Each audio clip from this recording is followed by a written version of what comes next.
بڕواکەی تعجیل یەکێکە لە گەڕەکە کۆنەکانی شاری هەولێر کە لە مانجی ڕەمەزاندا لە دوای بەربانگ جم و جۆڵێکی زۆر بەخۆیەوە دەبینێت تا پارشەویش بەردەوامی دەبێت.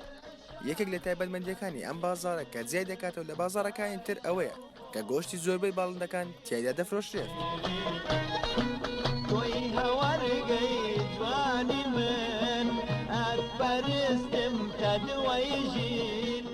ئەو ڕەمەزانە و چی ڕەمەزانەکانی نەبوو، ینی بلێن ڕەمەزان ئەمە بیدایەت پێش هەفتەی خۆمان ئامادە دەکرد لەبارەی هەموو شتەشی، بەڵام بەتەمەنەوەی بەس باش بوو شکر لۆخوا لە هەفتەی ڕەمەزانی ڕێپێدانمان وەرگرت و دیار بوو حکوومەتی هەرێمی کوردستان بەریاریدا دیار بوو لەسەر نەخۆشی ڤایرۆسی کۆرۆنا مستەیقظ بووین و دیار بوو گوتیان بە دەست بە کار و کاسبەکانی خۆمان بکەینەوە، بەڵام زۆر فەرقی لەگە پار و پێرار بە سپێرە. فەرقەکەی چییە؟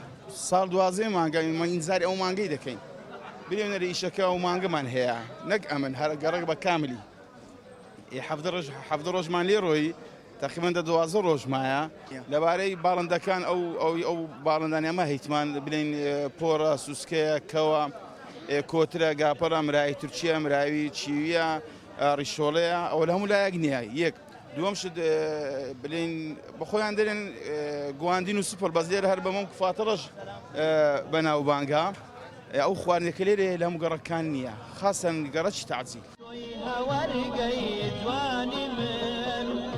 بەرزتم کە دووەیژین هەولێر ئەی شاری شیرینم، هەولێر ئەی شاری شیرینم.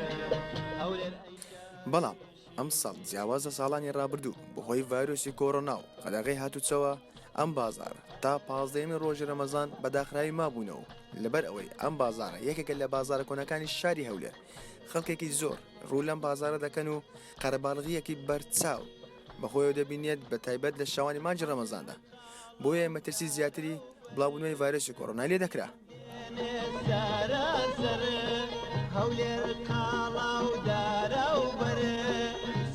وەڵی بەنسبەت ڕەمەزان ئەو ماوەی بەخۆ دەزانین لەبەر نەخۆشی کۆڕۆنەی لە کار و کاسبی دابڕین و شاری هەولێرش لە تەعجیلی دابڕا و ئەو خەڵکەش لە تەعجیلی دابڕا بەهۆی نەخۆشی کۆڕۆنە و بەهۆی ئەو قەدەغەی هاتوچەوە.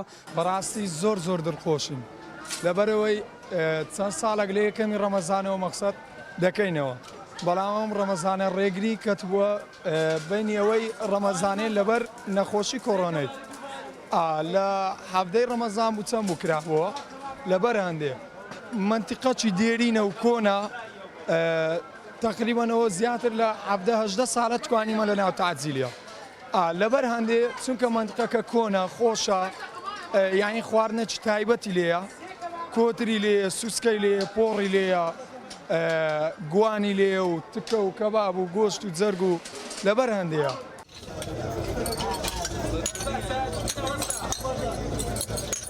تا ڕادەیەک ئاسایی بوونەوەی بارودۆخەکە و نەمانی مەترسی ڤایرۆسی کۆڕۆنا لەسەر شاری هەولێر وەلابردنی بربەستەکان لەسەر ئەم بازارە وای کردووە کە هاوڵاتیانی شاری هەولێر بە جۆش و خڕۆشێکی زۆرەوە سەردانی ئەم بازارە بکەن و بۆ بەسەربردنی کاتێکی خۆش لەگەڵ خزم و کەسانی زیێکەکانیان.